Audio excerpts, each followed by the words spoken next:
57조 원. 올해 1분기 단 3개월 동안 삼성전자 한 회사가 벌어들인 매출입니다.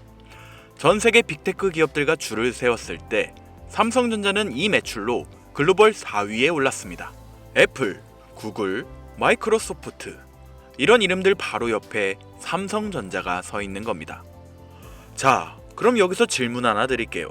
전 세계에서 네 번째로 돈을 많이 번 회사라면 시가총액 순위는 몇 위쯤 될까요? 5위, 7위, 10위? 정답은 12위입니다. 뭔가 이상하지 않습니까? 4등으로 돈을 버는데 12등으로 평가받고 있습니다. 전 세계 기준으로 보면 삼성전자는 자기가 벌어들이는 돈에 비해 턱없이 저평가되어 있다는 뜻입니다. 그런데 더 충격적인 사실이 있어요. 지금 증권가에서는 이런 숫자들이 쏟아져 나오고 있습니다. SK하이닉스 목표 주가 234만원, 삼성전자 목표 주가 40만원. 1년 전이라면 누구도 입에 담지 못했을 숫자. 이걸 글로벌 투자은행들이 진지하게 부르고 있습니다. 도대체 시장에서는 무슨 일이 벌어지고 있는 걸까요? 왜 누군가는 삼성과 하이닉스에 이렇게 큰 베팅을 하고 있는 걸까요? 그리고 더 중요한 질문. 이게 거품일까요? 아니면 진짜일까요?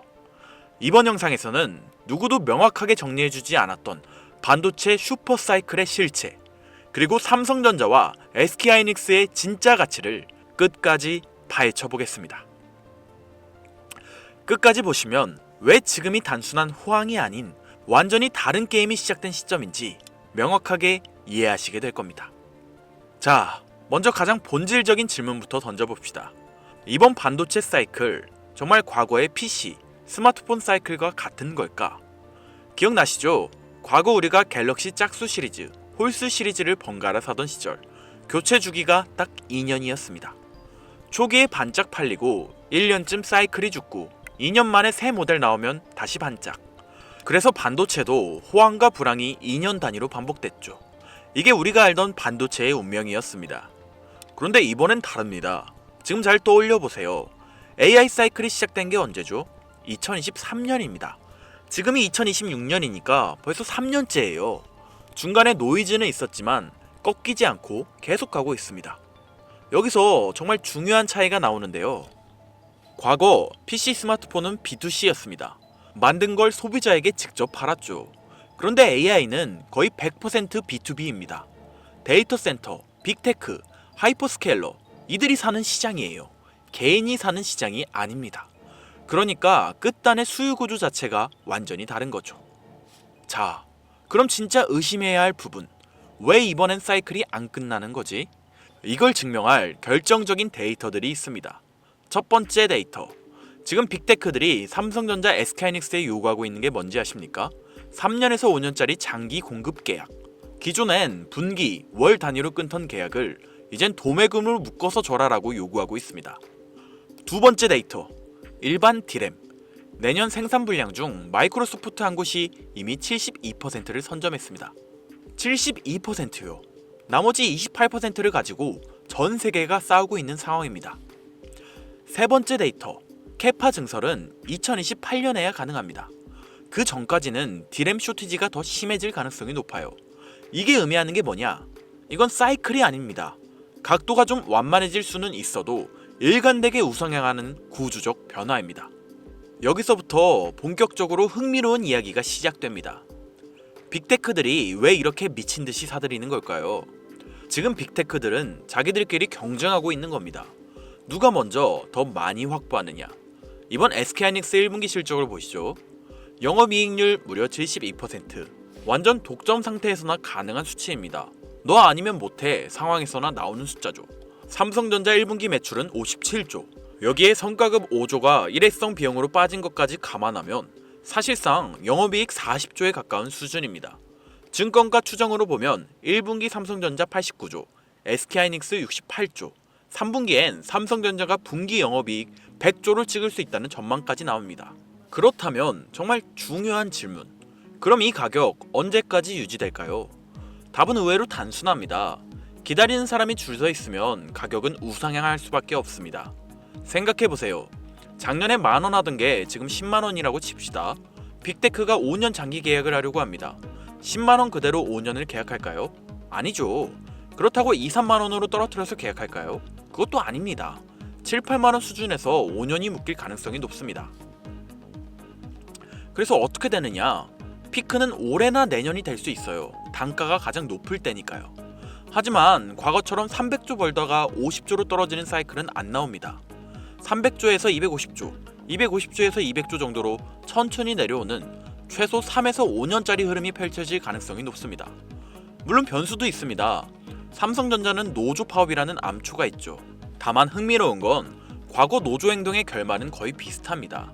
예정의 절반쯤 하다가 극적 타결, 사측 노조 중간 지점에서 마무리. 그리고 아이러니하게도 파업이 일어나면 공급이 줄어드니까 단가는 오릅니다. 그런데 이게 마냥 좋은 일도 아니에요. 파업이 길어지면 빅테크들이 마이크론, 인텔 같은 대안을 찾아갈 수 있거든요. SK하이닉스 쪽은 또 다른 구도입니다. 지금 영업이익률 72%는 사실상 독점이 만든 숫자예요.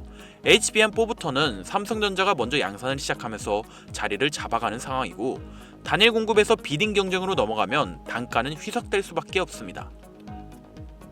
다만 50% 밑으로는 안 떨어질 거고 60% 수준은 유지될 가능성이 높습니다. 60%만 해도 그게 장기가 지속되면 주가 훼손은 거의 없습니다.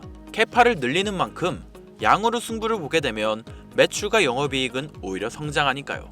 그러니까 결론은 반도체 사업은 앞으로 몇 년 동안 꾸준히 안정적이라는 결과에 도달하겠죠. 그러면 이 어마어마한 흐름에서 가장 큰 수익을 낼 수 있는 진짜 주인공은 누구일까요? SK하이닉스? 좋습니다. 물론 삼성전자도 좋습니다. 그런데 반도체를 대표하는 이 두 기업은 지금 가격이 너무 많이 올랐습니다. 시간이 지남에 따라 우상향하긴 하겠지만 25만원짜리 삼성전자가 내일 50만원이 되겠습니까? 그건 어렵습니다. 하락도 있을 거고 횡보장을 하며 시간을 보내는 시간도 존재하겠죠. 진짜 큰 수익은 어디서 나올까요? 반도체와 운명을 같이 하면서 아직 제대로 안 오른 종목. 지금부터 정말 중요한 이야기를 드리겠습니다. 잘 들으세요. 일론 머스크가 최근에 이런 말을 했습니다. AI의 다음 문제는 전력 부족이다. 이게 무슨 뜻이냐면 GPU가 아무리 많아도 데이터 센터를 아무리 많이 지어도 결국 전기가 부족해서 못 돌린다는 겁니다. 반도체의 호환기를 만든 건 이제 AI, 클로드나 GPT와 같은 인공지능 AI가 돌아가기 위해서는 데이터 센터가 돌아가야 합니다. 데이터 센터가 돌아가야 반도체 부품들도 팔리는 거고요. 그런데 데이터 센터가 돌아가기 위해서는 막대한 전력이 필요합니다. 하지만 지금의 전기 기술로는 이 데이터 센터의 전력이 감당이 안 되는 상황인 거죠. 그러면 답은 하나, 전력 효율을 끌어올리는 게 진짜 기술입니다. 앞으로의 반도체 패권은 누가 더 적은 전기로 더 많이 일하느냐, 이 싸움에서 갈리게 됩니다. 그런데 여러분, 이 전력 효율 핵심 기술, 바로 LPDDR이라는 기술을 보유하고 있으면서 수많은 전문가들의 기대를 모으고 있는 회사가 하나 있습니다. 실적도 좋고 기술력도 있고 거기다 차트는 황금 매수 신호까지 보내고 있는데요. 주식시장에서 가격이란 가능성에 의거해 선 반영되는 개념입니다. 사람들에게 알려지는 순간 가격은 이미 충분히 상승한 뒤겠죠. 투자는 정보 싸움입니다. 남들보다 빠르게 정보를 파악하고 누구보다 빠르게 움직이는 게 가장 중요한 부분인데요. 삼성전자처럼 이미 사람들에게 많이 알려진 기업들은 그만큼 정보의 확장 속도도 매우 빠릅니다. 제가 말씀드리고 보통의 사람들이 확인했을 땐 이미 움직일 사람들은 전부 움직인 후라는 이야기예요. 그렇다고 남들이 모르는 정보, 사람들에게 아직 관심이 없는 정보는 사람들을 납득시키기 위해 많은 시간과 자료, 데이터가 필요합니다. 하지만 대부분의 사람들은 그런 걸 재미있게 보지 않습니다. 저는 전업 투자자이지만 또 유튜버로서 사람들이 재미있게 볼 수 있는 또는 많은 사람들이 궁금해하는 정보를 말씀드리기 때문에 딜레마에 빠질 수밖에 없습니다. 정말 돈을 벌고 싶다. 그러기 위해 정확한 투자 정보를 알고 싶으신 분들은 정말 소수이기 때문이죠. 만약 조금 지루하더라도 정확하고 도움이 되는 정보를 알고 싶다는 분들은 댓글을 통해 무엇이든지 물어봐 주시기 바라며, 화면에 보이는 번호, 이거 제 개인 번호인데요. 여기에 정확한 투자 정보를 요청한다는 의미로 자료라고 문자 보내주세요. 그러면 어쩌면 정말 지루하시겠지만 투자자로서는 감히 100% 도움되는 정보를 드리겠다고 약속드리겠습니다. 그리고 마지막, 저는 절대로 종목이나 정보를 알려드리겠다는 걸 빌미로 금전을 요구하지 않겠다고 약속드리며 여러분들에게 바라는 건 딱 하나, 구독과 좋아요 부탁드리면서 영상 마치도록 하겠습니다. 시청해주신 여러분들 감사합니다.